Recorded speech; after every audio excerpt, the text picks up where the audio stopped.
오늘 주님께서 말씀하신 대로 친구를 위해서 목숨을 버리면 이보다 더 큰 사랑이 없나니, 이런 사랑이 있기 때문에 이 어두운 세상이 밝아지는 줄로 믿습니다. 사랑하는 여러분, 사랑은 이타적이어야 합니다. 사랑은 이기적이어서는 안 됩니다. 사랑은 자기의 유익을 구하지 않는 것입니다. 워싱턴 DC 어느 교회, 미국 교회입니다. 이런 아름다운 이야기가 있습니다. 어느 교회 젊은 목사님이 다니고 있는데 나이 든 노인 한 분이 항상 맨 뒷좌석에 앉아있다고 합니다. 젊은 목사님이 설교할 때마다 이 나이 드신 목사님은 흐뭇하게 그 설교를 듣고 있다고 합니다. 그런데 이 두 사이에는 특별한 사연이 있습니다. 원래 이 젊은 목사님은 이 노인의 아들과 어린 시절부터 친구였어요. 어린 시절의 노인은 자기 아들과 그리고 아들 친구인 이 목사님을 데리고 강에 낚시를 갔다가 배가 전복이 됐습니다. 어린 소년들은 다 수영을 할지 몰랐습니다. 순간적으로 누구를 먼저 구해야 될까? 잠깐 망설이다가 아들을 먼저 구하지 않냐고 친구를 먼저 구했어요. 아들을 먼저 구하지 않은 것은 아들은 예수를 믿기 때문에 아름다운 곳으로 갈 것을 알았기 때문에 조금 있다 다음에 구하지. 그리고 친구를 구하고 보니까 아들은 이미 깊은 바다에 빠졌습니다. 그리고 아들은 다시 돌아오지 못했어요. 이 일로 인해서 아들 친구는 예수 그리스도를 구주로 영접하고 목회자가 되었습니다. 그리고 이 노인은 그 젊은 목사가 담임하는 교회에서 열심히 젊은 목사님을 섬기게 되었습니다. 여러분, 이 노인의 이야기가 인간을 구하기 위하여 당신의 독생자를 내려보내 십자가에 못 박히기까지 희생을 감수하신 하나님을 연상케 합니다. 그리스도께서는 우리를 어떻게 사랑하셨습니까? 그리스도께서는 우리가 아직 죄인 되었을 때 우리를 위해서 죽으셨다고 성경 말씀하고 있습니다. 우리가 하나님과 아직 원수 되었을 때 우리에게 무슨 아름다운 것이 있는 것이 아니고 하나님을 영화롭게 하지도 못하고 하나님과 원수 되었을 때 우리를 위해서 죽으셨다고 말씀하고 있습니다. 진정한 사랑은 그러므로 자기의 유익을 구치 않는 것이며 희생의 사랑이며 원수까지도 사랑할 수 있는 용서의 사랑이 되어야 될 줄로 믿습니다. 아멘. 예수님께서는 십자가를 지시기 얼마 전에 제자들에게 그런 비유를 말씀하셨죠. 어떤 사람이 1만 달란트를 빚졌는데 도저히 그것을 갚을 수 없다고 그 빚진 자에게 사정했더니 그 부자가 1만 달란트를 탕감해 줬다. 1만 달란트가 얼마나 많은 돈이냐면 300년을 쉬지 않고 모아야 됩니다. 그래도 다 모으지 못해요. 그런데 이 1만 달란트 탕감받았던 사람이 나가다가 자기에게 100다니엘은 100일만 일하면 모을 수 있는 거예요. 100다니엘은 빚진 사람을 붙잡아가지고 돈을 다 갚으라. 갚을 능력이 없으니까 제발 좀 참아달라고 했더니 그 사람을 붙잡아서 옥에다 가두었다. 이 이야기를 듣고 빚을 탕감해준 그 부자가 어떻게 생각했느냐. 그 사람을 다시 잡아갖고 1만 달란트 갚지 못하면 옥에다 가두지 않겠느냐. 이와 같이 너희도 1만 달란트 빚졌 사람을 용서해야 되지 않겠느냐. 이런 말씀하신 것입니다. 그래서 오늘 우리는 십자가의 그 사랑을 실천하기 위해서는 반드시 여러분 용서의 사랑이 따라야 될 줄로 믿습니다. 오늘 저는 이 사랑의 실천에 대해서 잠시 생각해 보기를 원합니다. 그러면 이 사랑을 어떻게 실천할 것인가? 여러분, 실천하지 않는 것은 사랑이 아닙니다. 말과 행함으로 실천하지 않는다면 주님의 계명은 아무 의미가 없는 것입니다. 우리는 반드시 말과 행함으로 실천해야 될 줄로 믿습니다. 사랑은 반드시 말로 나타내야 되고요. 언어로 나타내야 되고 사랑은 반드시 선행으로 나타내야 될 줄로 믿습니다. 할 수만 있다면 여러분 사랑의 언어를 쓰십시오. 우리 같이 잠언 12장 25절을 같이 봅니다. 잠언 12장 25절. 잠언 12장 25절 같이 읽습니다. 시작.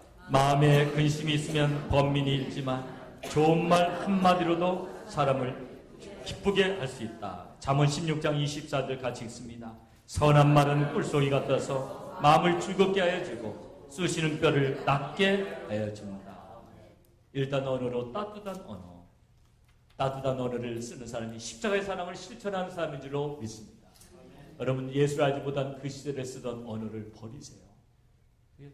항상 뭔가 가시가 끼어있는 언어, 항상 비판적인 언어, 입만 열면 비판적인 언어, 항상 그 식당에 가도 불평하는 언어, 바비의 이 모양이나 항상 뭐든지 트집지 않는 언어, 그런 언어를 버리고 누군가를 위로해주고 기쁘게 할 수 있는 언어, 진지하게 칭찬도 해주고 힘든 사람을 따뜻하게 해주는 언어. 로마서 12장 15절에 보면 즐거워하는 자들과 함께 즐거워하고 우는 자들과 함께 울라. 한번 따라서 해보시기 바랍니다. 즐거워하는 자들과 함께 즐거워하고 우는 자들과 함께 울라. 이게 바로 우리 크리스찬들이 취해야 될 태도입니다. 이번에 세월호 참사당해서 많이 고통스러운데 그들에게 가장 좋은 약이 뭔지 아십니까? 같이 울어주는 거예요. 같이. 얼마나 힘드냐고. 얼마나 힘드냐고. 우리 중에 누가 이렇게 고통을 당할 때 얼마나 힘드냐고. 그러잖아요. 어느 가정에서 어떤 일을 당할 때 얼마나 힘들겠어요. 얼마나 힘드냐고. 여러분 그냥 모른 체하고 그냥 지나가 버리는 거, 이게 무관심은 정말 무서운 것입니다. 무관심이 오늘날 우리 사회를 냉랭하게 얼음처럼 그렇게 만들어가고 있어요. 내가 무관심을 좀 버려야 됩니다. 근데 사정을 잘 모르잖아요. 사정을 서로 좀 알려고 노력하고, 저도 여러분의 사정을 더 많이 알려고 노력해야 되겠죠. 즐거워하는 자들과 함께 즐거워하고 우는 자들과 함께 울라. 그리고 사랑은 반드시 선행으로 나타내야 됩니다. 우리 같이 야고보서 2장 15절부터 17절 한번 볼까요? 야고보서는 야고보서 선생은 말씀하시기를 행함이 없는 믿음은 죽은 믿음이다.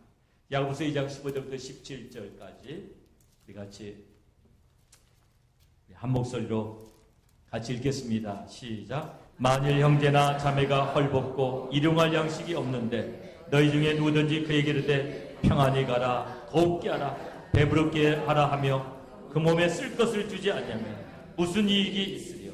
이와 같이 행함이 없는 믿음은 그 자체가 죽은 것이라. 아멘. 제가 서울에 가면 한번 가고 싶은 교회가 있습니다. 감자탕 교회라는 교회입니다. 감자탕 교회는 교회 이름이 아닙니다.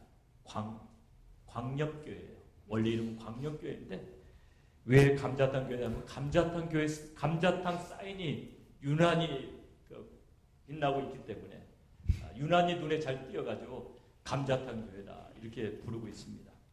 이 감자탕 교회를 한번 꼭 가보셨습니다. 이 감자탕 교회는 교회를 창립하면서 교회 재정 100만 원만을 남기고 모든 돈은 다 집행한다. 100만 원이면 천불입니다. 개척 초기부터 지금까지 그걸 시행하고 있습니다. 그 교회는 지금 거의 2,000명이 가까워요. 그래도 100만 원만 남겨놓고, 물론 무슨 전기세 내고 이런 것들은 뭐 밸런스를 맞춰 놓겠지만 나머지 돈은 전부 지출하고 있습니다. 그러면 그 돈은 어디에 쓰고 있습니까? 그 돈은 구제와 선교, 사람 세우는 일, 하나님이 하시는 일에 그 돈을 사용합니다. 작년도의 결산을 보니까 제 교회 전의 55%가 구제와 선교, 사람 세우는 일에 세워졌습니다. 그런데 재정과 관련해서 그 교회는 세 가지 기본 조건이 있습니다. 첫째, 하나님께 영광이 되는가. 둘째, 헌금한 성도들에게 보람이 되는가. 셋째, 이웃에게 기쁨이 되는가. 오늘 우리가 꼭 기억해야 될 것은 교회는 창고로 부름받은 거 아니에요. 파이프로 부름받았다. 이 감자탕 교회가 주장하는 거예요. 교회는 창고가 되면 안 되고 사랑에 관한 한 파이프가 된다. 창고는 뭡니까? 계속 쌓아두는 거예요. 평생 먹을 것을 쌓아두는 건 창고예요. 파이프는 뭡니까? 흘러보내는 거예요. 여러분, 우리는 사랑을 흘러보내야 될 줄로 믿습니다. 우리 제자교회는 사랑을 흘려보내는 파이프 교회가 되어야 됩니다. 그 교회는 지금도 세팡사를 하고 있습니다. 그 교회는 맨 꼭대기층에 있습니다. 어떻게 이러면 오르락내리락 아십니까? 한 줄로 써서 계단 올라오고 한 줄로 더 내려가야 돼요.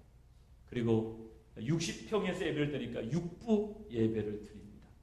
70평 예배당에서 주일날 6부 예배를 드리면서 내려오는데요. 교회 주일날도 노방전도로 가는데 노방전도대원이 성전에서 기도를 못해서 길거리 가서 기도를 하고 가요. 그러면서도 그들은 기뻐합니다.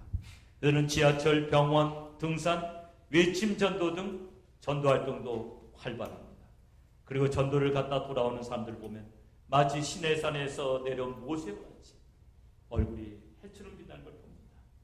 왜냐하면 하나님의 계명을 실천할 때 참된 기쁨이 우리에게 넘치기 때문입니다. 우리 제자교회 또방 전도대원들도 거리에서 돌아올 때 보면 얼마나 얼굴에 기쁨이 있는지 몰라요. 우리가 주님의 명령대로 영혼들을 사랑하고 서로 사랑할 때 진정한 기쁨과 만족이 있는 줄로 믿습니다. 지금은 참으로 어려운 때입니다. 세상이 점점 어두워진다고 이야기하고 있습니다. 그러나 어딘가에서 빛이 비춰온다. 연못이 아무리 혼탁해져도 어딘가에서 맑은 물이 흘러내려온다. 연못은 정화될 수 있는 줄로 믿으시 바랍니다. 이번에 세월호 참사 때문에 정말 우리 한국이 고통받고 있지만 그러나 맑은 물이 흘러 들어오고 있습니다. 세월호 안에도 의인이 타고 있었습니다. 자기 목숨을 아끼지 않은 분들이 있었습니다. 그런데 우리들이 그 중에는 예수를 안 믿는 사람도 있었다는 거예요. 목숨을 버린 사람 중에는. 그런데 우리가 십자가의 그 사랑을 경험한 우리가 십자가의 그 사랑을 실천하지 않는다면 얼마나 부끄러운 일이 되겠습니까? 저는 저와 여러분이 십자가의 그 사랑과 그 능력으로 세상을 변화시키는데 앞장서게 되기를 주님의 이름으로 축원합니다. 우리 시간에 오늘 말씀을 기억하시면서 같이 한번 간절히 통성으로 기도하기를 원합니다. 우리 같이 통성으로 기도했을 때 주님 그렇습니다. 십자가의 그 사랑과 그 능력만이 세상을 살리는 능력이 될 줄을 믿습니다. 주님, 우리가 그 사랑을 실천할 수 있도록 우리를 붙잡아 주시옵소서. 이 사랑이 먼저 우리 교회 안에 충만하게 하시고 이 사랑이 어두운 세상으로 이웃들에게 전해지게 하여 주시옵소서. 우리 주님 앞에 이 시간에 한번 간절히 통성으로 기도하겠습니다. 사랑의